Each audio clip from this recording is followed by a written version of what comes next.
Welcome to the Garden of Earthly Blights. I am Toni, creator of the garden, and it's a pleasure to meet you this way. I called this podcast The Garden of Earthly Blights as a riff on the triptych Garden of Earthly Delights by Hieronymus Bosch.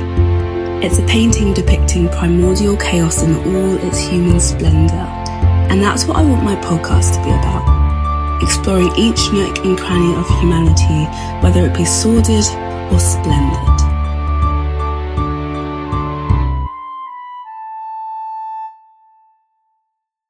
As you can tell, Toni's perspective on the world and her ability to weave poetry out of it is nothing short of genius.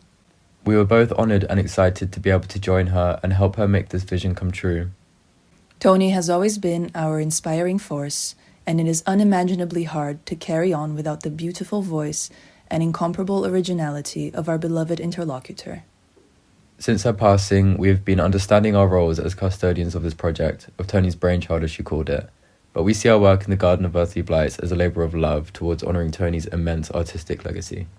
We've chosen to keep Toni's voice at the beginning of each episode as a signifier of her omnipresence all throughout this project, past, present, and future. All of it is an homage to her, but we thought this episode could give us the space to remember and celebrate Toni with our listeners, giving you some insight into the bonds we nurtured behind the scenes.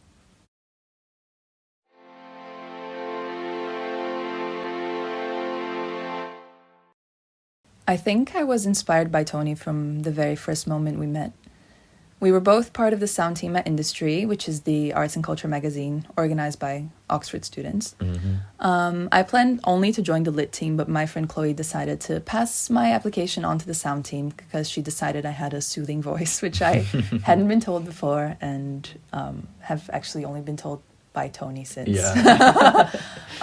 So it's kind of crazy to think about how that one detail led me to be here and to meet her.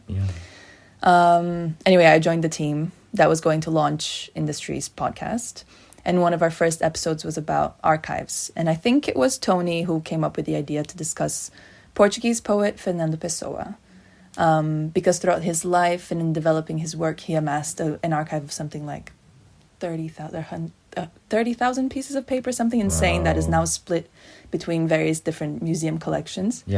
And he developed he wrote under many names and developed life stories for them, including, and this I found out through Toni and her research, he developed astro charts for some of his pseudonyms. What?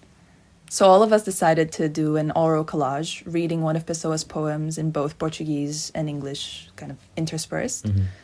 And the poem we chose was an ode to nightfall by his pseudonym Álvaro de Campos.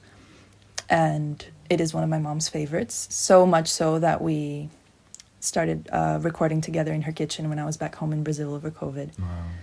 And now I have this beautiful recording of my mom and I reading one of her favorite poems in her kitchen and laughing at the end of it with the fridge humming in the background. That wasn't the one that we used for the full episode, but it was kind of the origin of it.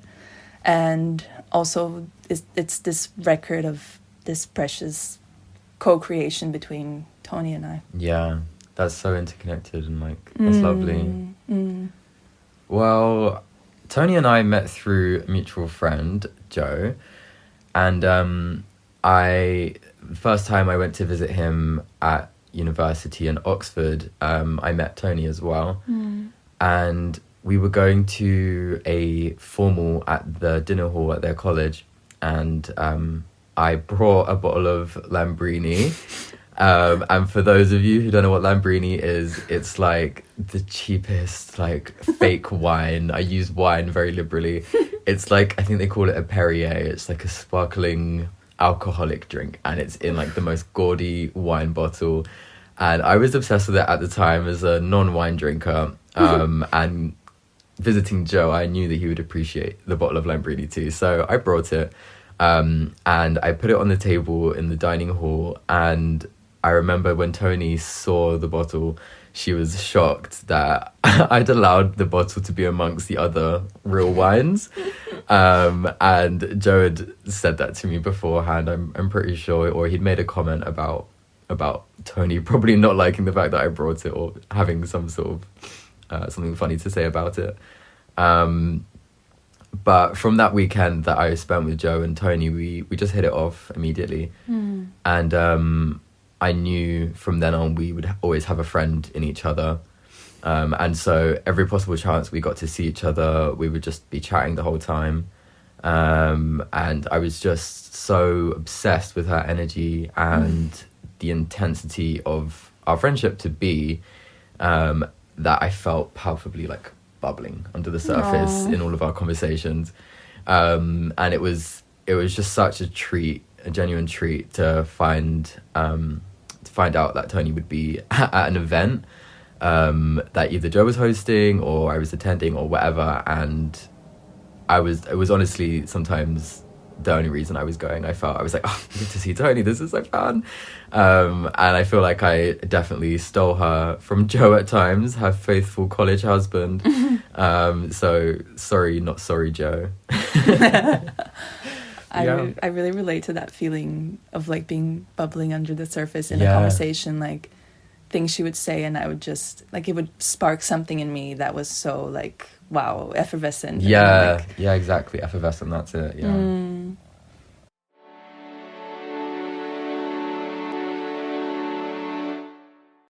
So after we had our industry project together, I didn't see or speak to Toni for a while until I saw that she posted the invitation for people to join the podcast. And something in me sparked for some reason, and that's saying a lot because it was a really hard time. I was grieving really bad.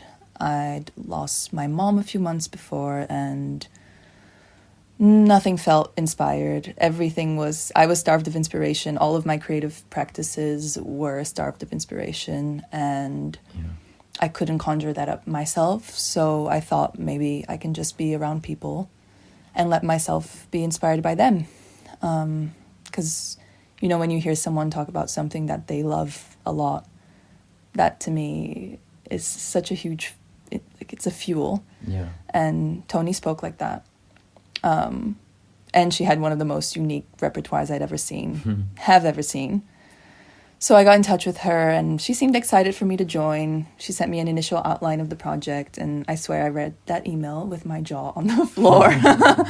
Like Tupac and Machiavelli, Orfeo Negro, Francis Bacon and Basquiat. I was like, oh, and what it's like being in a coma. Yeah. And I was like, okay, how could I not join and find out what this means, how all these things connect in her mind. It's fascinating. Then we had our first meeting, and then that's when I first met you as well. On the screen. And I guess I was telling you before, I was like, had trust in my research and my like intellectual side, but did not feel like I was cool enough to be joining you on this project. So I had to level up. Yeah. How about you? Well, I guess, it starts in the same way. I responded to Toni's call to arms, so to speak, on Instagram regarding the involvement with a podcast she was wanting to create. And I didn't know in what capacity I would be involved, but knowing that I had to just have any hand in helping her to realize it. It then came as a slight shock, but still an exciting prospect nonetheless, that I would be involved as much as I am. I was just starting to wind down my final year at uni, so I thought it would be a good opportunity to just do something with my newfound free time and allocate brain power to something that wasn't going to be graded on or scrutinized in the same way. But similarly, I was intrigued to find out in what way all of her thoughts and hopes for the project would be connected. And I was already thinking of ideas and episodes and potentials that the journey could take. And I felt like I was faced with just these two people who were standing on this like gigantic collection of references and knowledge that I would not be able to keep up or offer such intellectual insights as my co-host to be would be able to. Here we are. Imagine. I'm trying my best. You're doing amazing. I think we all grew through interacting with each other. Yeah. And it's it's a total greater than the sum of its parts, I guess. Yeah. Yeah, exactly. It is funny to see how we've amalgamated and become the project, even though, of course, when we started it, we were just these individual entities with what we thought we knew about things in the world. And and here we are with, I don't know, I think at least for me anyway, a lot of my references have been informed by yours and Toni's, and definitely I now look at things differently, which has been such a blessing of getting into this project. Same. And I think even from the first time that we met in person, when we went to see that film in the Barbican. Yeah. What was it called? East Palace, West Palace. Yes. Yeah. That was an interesting watch, because I think we were all like very aware of the room's reactions to the film, so we got a bit, anthropological in our analysis of watching not just the film, but like how people reacted to it. Yeah. And then we went to get pizza, and I think even from that moment, I remember, well, first I remember thinking that Toni was really tall. Like, I'd never guessed that on video. I am 6 foot tall, for the record, and I was like, I mean, for me to notice that someone's tall, they're tall, you know? And I remember us speaking about this over pizza after the film, and that interaction already with both of you made me feel like it put me at ease. I was like, okay, we can talk about things in depth here with no judgment, and we're opening up our hearts and our fears and thoughts on, pretty deep, intense subjects that you can't really just talk about with anyone. Like, you might get some stares or people being a bit uncomfortable. Especially on a first face-to-face interaction. Nah, man, we went in. We did. And it felt really good. I was like, okay, I can do this with these people. And that's pretty fundamental if we're going to talk about, the good, the bad, and the ugly. Yeah, the good, the bad, and the blighted. Exactly. I think when we first started to imagine what the product of the meetings we'd been having would be, was when we first had the recording for the first episode, the conversation part of it. And we were so nervous that we, had to discard the first attempt, many blips along the way. Yeah. Oh no, and actually we had some other technical blips, not just the sound, but like all of the interfaces we tried to use. Yeah, I think we tried 3 different platforms. We tried Skype, FaceTime, Discord. I think we tried all of that while coordinating our own individual sound recordings. Yeah, trying to like clap methods. But we got through it together. Yeah. And I was very, very happy with that episode, and I think it was very important for Toni to be able to tell her story in that way. And it's such a beautiful. When I heard that episode as well after it was finished, I hadn't heard her part before. That's what I was gonna say too. Right, yeah. We went into the recording, the conversational part, not knowing what was coming before. We had a vague idea, right? But we didn't know. We hadn't heard Toni's recording of it, and when it came to all of us hearing, I think we all had the same reaction of just like, again, jaw on the floor. I was personally shocked at her professionalism and how polished of a product we were working on. True. Like she set the tone so perfectly for that first episode, and I was just blown away by like how real it was after hearing her input at the beginning. Yeah, I remember I was back home at my father's place, and I started listening to it, and I just had to like share it with someone and be like, do you hear this? Do you hear how amazing this is? Like, we made this. Yeah. It's incredible. So that was a really exciting feeling. And then I think it all started to take shape from there. Yeah. But yeah, I also really admired her professionalism and how, both of you really were driving the like planning for it, because I was working at the time and it was really hard for me to do that, but I appreciated that you both did. And when it came to like, organizing the photo shoot, and then that was a really fun day as well. Yeah. So Toni contacted her friend Festina, who is lovely and is a film photographer. And we ran a bit late, but we met Festina and we went to the conservatory at the Barbican. Gorgeous. To take our promo photos, and that was just a lovely day of being little garden nymphs in the most literal way. Yeah. So we have photos from that day, which are now really, really precious. Yeah. And then I think we just wandered around and went to parts of the Barbican that I hadn't been to before. Yeah. Just really lovely. Yeah, it was a really nice day. We got so many photos, both in film and on our phones. Not as many film photos as I would have liked. I think Festina had somewhere to be, but we stayed nonetheless, and we had our own little photo shoot with our phones. So. Oh, that's true. We did in the stairs. Yeah. With all of us looking confused. Yeah, exactly. Because there were people trying to get up the stairs. Yeah. Like, go up the stairs, and we also tried to like low-key break into a private event. We tried to sneak into a private event. Yes. That was being held upstairs in the conservatory of the Barbican, and we were like, there was like a bar in there, and they had like some drinks out, and we were like, what if we just walked in? There's nobody here.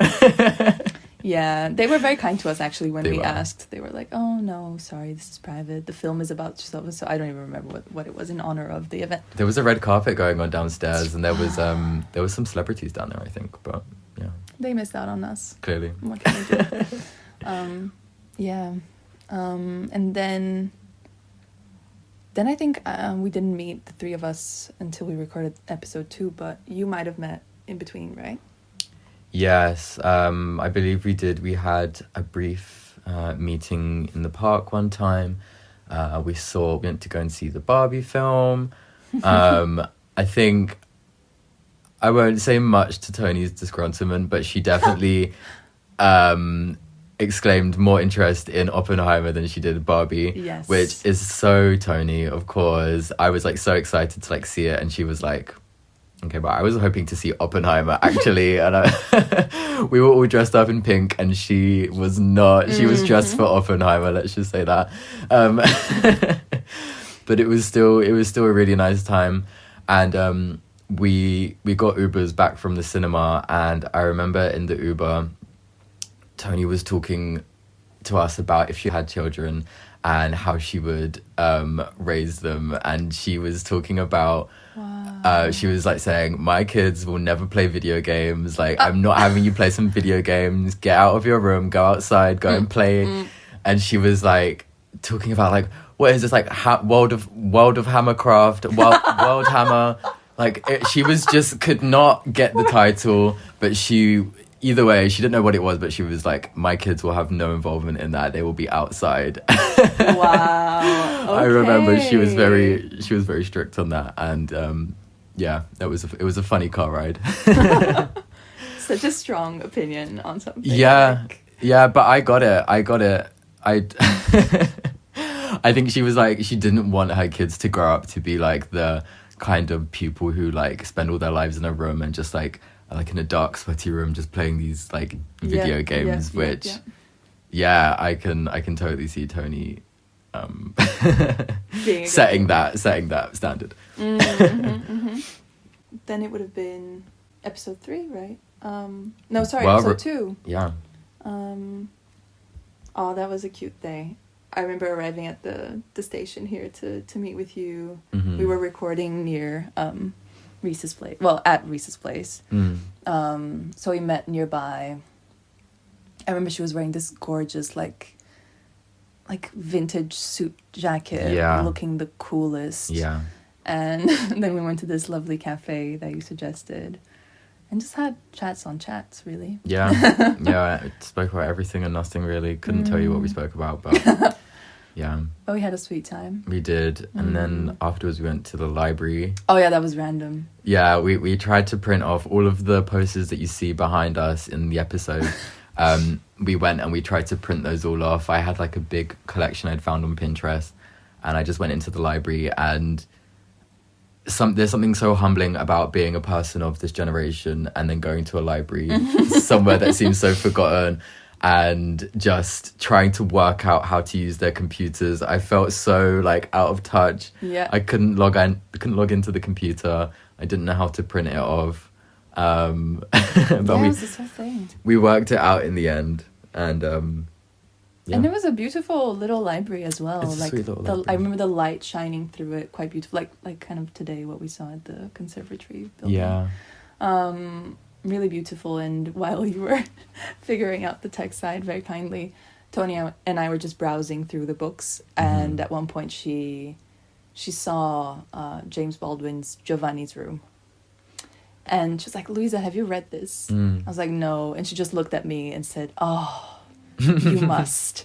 I was like, okay. So I read it recently, and I was like, okay, I understand. I get it now. I get it now. Yeah. I get it. It's all adding up. Like, I can see her inspiration from the way that he sets a scene, for example, in the way that she tells her stories. And and the book is amazing. Love a problematic protagonist. You can read and let me know what you think. Yeah, that's cute. Giovanni's Room. Yeah. Very, very sad book, but beautiful nonetheless, which I guess, is a theme. Well, that was the theme of episode 2 in a nutshell, I think. Yeah, so. yeah. That's true. Yeah. And that was also a wild day because we almost lost, or we thought we'd lost that whole visual recording of it. We ended up just losing the last 10 minutes or so of it, I think, or maybe a little bit longer. Oh, okay.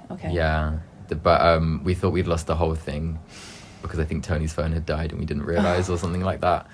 Yeah, so many technical issues with every episode. I'm so glad we still got it. Yeah. I was on the train. I had to run, so I was on the train getting a message from Reece and Toni, who were like trying to salvage the recording, being like, "We got it! It's alive!" I was like, "Okay, bless." Yeah, that wait where we were plugging in her phone, waiting for it to turn on, was the scariest wait of our lives. The last 2 hours could have been in vain. Yeah, and it was such a nice, like, deep record. Like, we went through so much in that recording, and it was so beautiful. Also, visually, it was really nice because we had done the whole thing with the set and the posters and our cute little pajamas and teas and respective stuffed animal companions. It was just really, really cute, like a sleepover vibe. It was, and we really carried on the momentum from that, I think, because just a week later we got together and we recorded episode 3. Damn. Which we were really on it. We were on it. After all this time of nothing happening, we were just banging it out. Yeah. And so we were at Louisa's house this time, and we wanted to get into it, and we did our makeup, we set up the cameras. There were multiple cameras. Which now we don't know if we can use. Even use. But it felt professional. We had a proper, like, DSLR camera. We had a phone camera going. We had a projector projecting photos on the wall behind us. We had mood lighting. We had sunset lamps. And of course, we had our first guest. We had Esther. And we gathered around the table, Last Supper style, all on one side. And we spoke for, I mean, you've got the footage. We spoke for long. Like, I think 3 hours. 3 hours. Yeah, that does not surprise me. And that was just recorded. We spoke for hours after that too. After we finished recording, we just spoke and spoke and spoke. A little wine for some of us. Yes, we had a little wine. And we spoke about Tony's perspective on the dinner table being the center of a household and how everything happens at the dinner table. And we shared that with Esther, and she found that really intriguing. And I think we spoke about languages. Yeah. We spoke about how your personality changes from language to language. I remember we spoke about that. And countless other things we spoke about. And it was so sorry to cut you off. No. So easy to carry on from one subject to the next with the three of you, because just the next one would always have something interesting to say. And it was a really enjoyable day. I remember when you guys left, I was like, oof, like, wow, how do I know all these people? Yeah. They're brilliant. Yeah, it really was amazing. And to have spoken for 6 hours, basically, half of it recorded, half of it not recorded. Like, it was a lot. We did a lot of intellectualizing. Oh yeah. And our brains were like catching up to what Esther was saying, especially the computer science side. But when we caught on. Yeah. And you'll hopefully all be able to listen to that soon. Well, I won't say soon, but at some point you'll be able to listen to that episode that we share in the coming months, I suppose. Respecting our timing our own timing to listen to it, because it's that split between really wanting to do it and having something really precious there, but also having the kind of emotional, mental capacity to process what it meant in hindsight.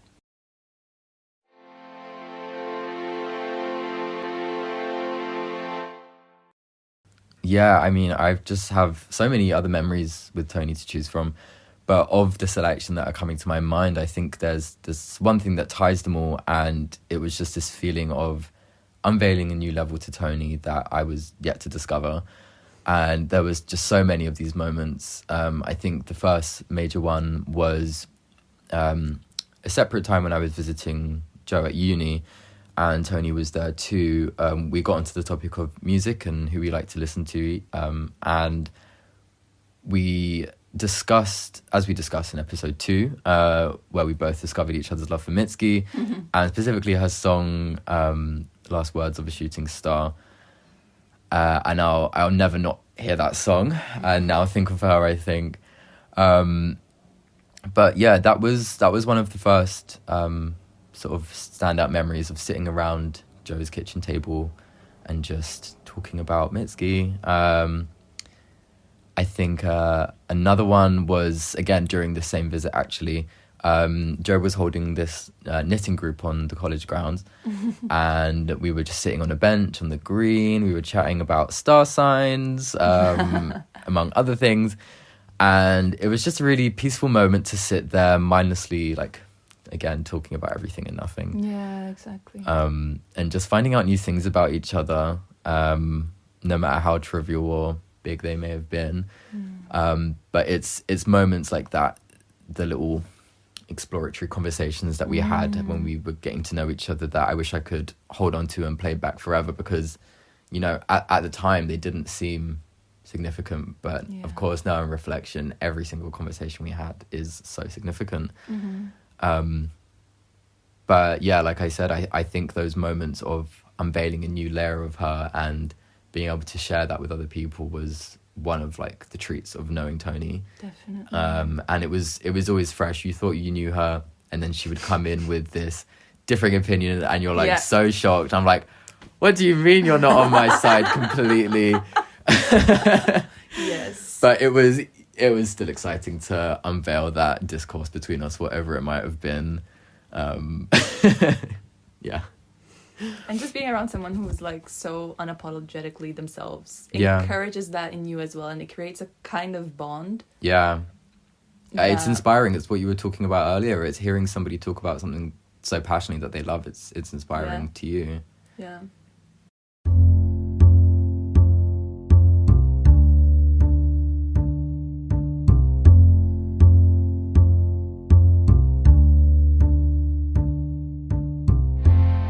We kept this recording going for as long as we managed to keep our conversation lighthearted and preserve the joy in our memories.